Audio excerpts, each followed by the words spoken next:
নবম প্লে স্কেলের গেজেট প্রকাশ ও বাস্তবায়নের দাবিতে প্রধান উপদেষ্টার বাসভবন এলাকায় সরকারি চাকরিজীবী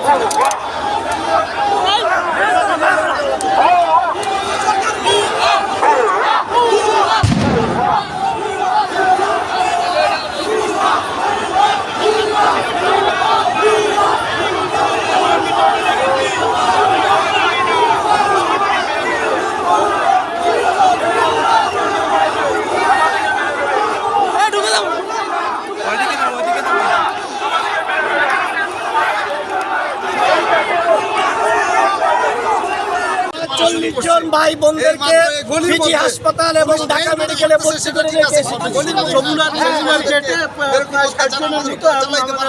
আমরা তো এখানে